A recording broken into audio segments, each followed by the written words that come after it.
Hare Krishna devotees, welcome to Shloka Day. Today's Shloka, Shloka number 16 of chapter 13.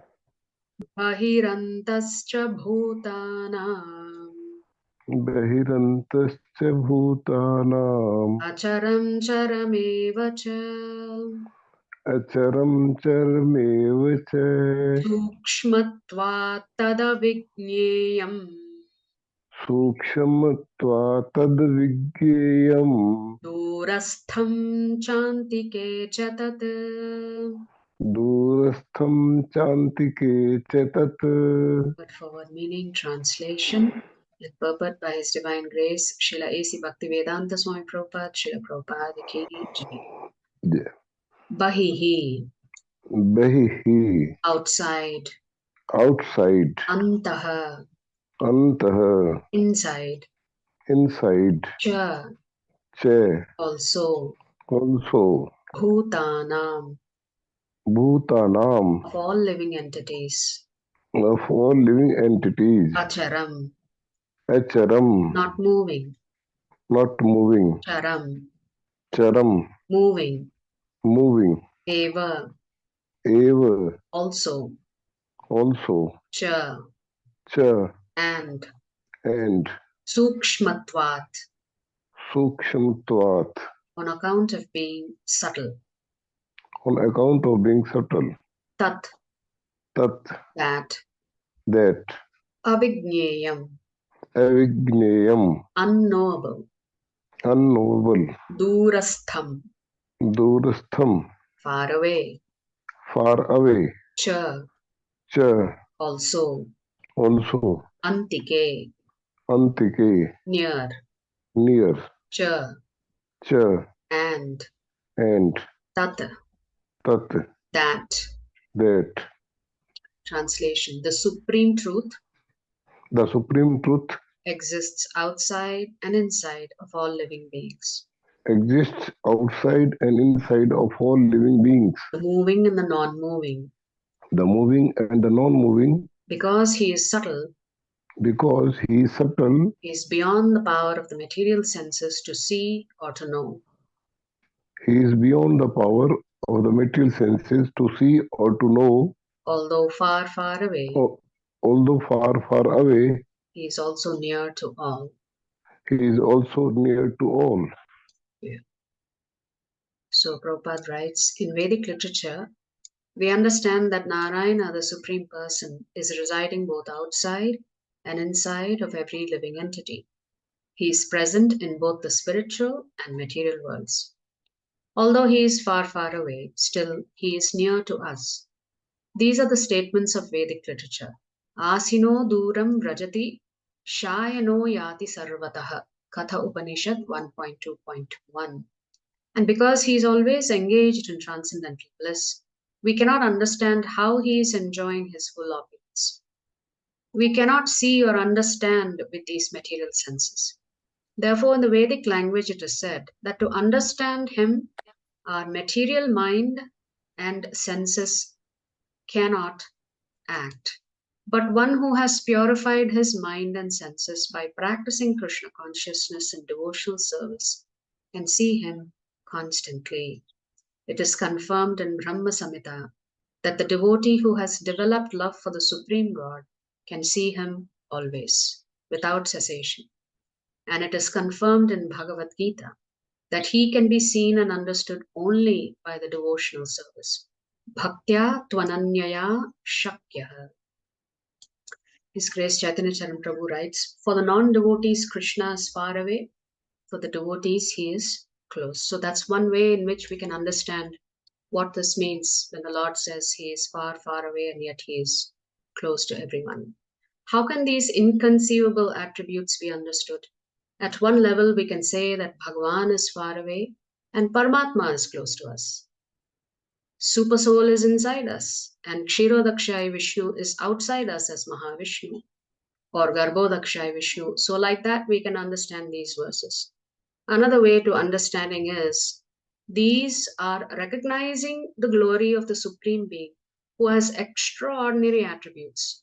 Both perspectives are true. There is a Vedic mantra that describes God in practically the same manner as Sri Krishna has described here. So this particular commentary is from another Vaishnava parampara. Tad ejati tan naijati tad dure tadvantike tad antarasya sarvasya tadu sarvasyasya bahyatah. From Ishopanishad Mantra 5. The Supreme Brahman does not walk, and yet he walks.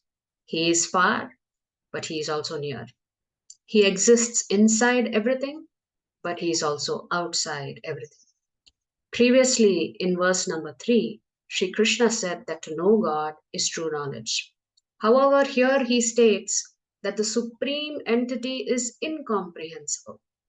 This again seems to be a contradiction. But what he means is that God is not knowable by the senses, mind, and intellect. The intellect is made from the material energy, so it cannot reach God, who is divine.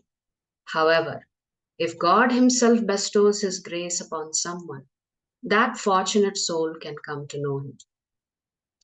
Far away from God. We may be far away from God, but God is close to us. Sometimes we may pray to God and not get any result from him.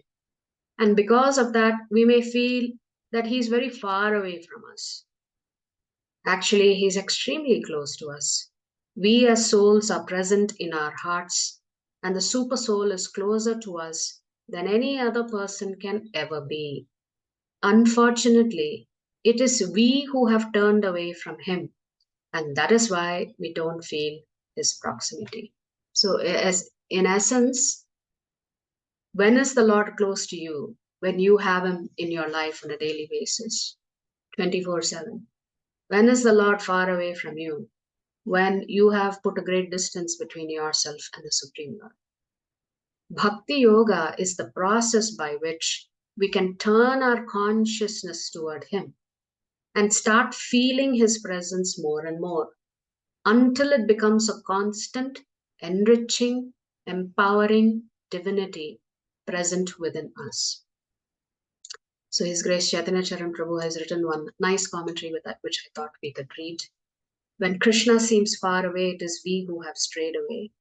The Bhagavad Gita states that Krishna is situated far away from us and is simultaneously very close to us. Paradoxical scriptural statements like this point to the inconceivable attributes of Krishna. At the same time, they can also refer to our changing, conflicting feelings while trying to approach him. During our spiritual practices like praying, chanting, or meditating, we may sometimes sense Krishna's presence distinctly, almost tangibly, thereby feeling that he is very close to us. More often, we may go through our spiritual practices sensing Krishna's presence weakly or not at all, thereby feeling that he is very far away from us. This may dishearten us and may even trigger second thoughts about continuing our spiritual practices. At such times, we need to urgently reverse the discouraging train of thought set in motion by the dubious second thoughts. For bringing about this reversal, we can trigger spiritually encouraging thoughts by faithfully contemplating on the Gita's declaration of Krishna's proximity. Sarvasya chaham hridi sannivishtaha. That's that 15:15 shloka. Indeed, his indwelling presence. He is personally, constantly, lovingly present with us in our own hearts, closer than anyone else can ever be.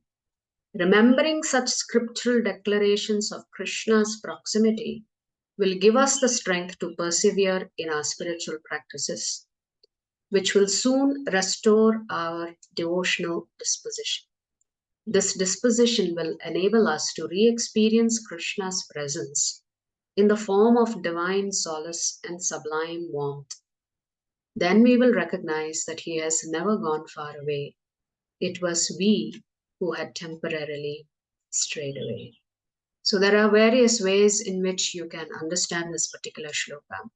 One, in the presence of the universal supersoul as well as the individual supersoul. Another way to look at it is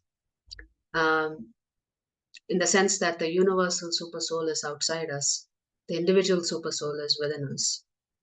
Another way to look at it is our proximity to the Lord based on our expressions of love for Him or not. Right? So there are different ways in which to understand these shlokas that appear like little riddles for us. So similar shlokas are there in the Ishopanishad as well. And one of those shlokas we read, which was mantra number 5. So that's the essence of today's shloka. If you like our videos, please subscribe to our channel and turn on the bell notification. If you'd like to join our classes every day, please check the details in the description section of this video. We look forward to serving you.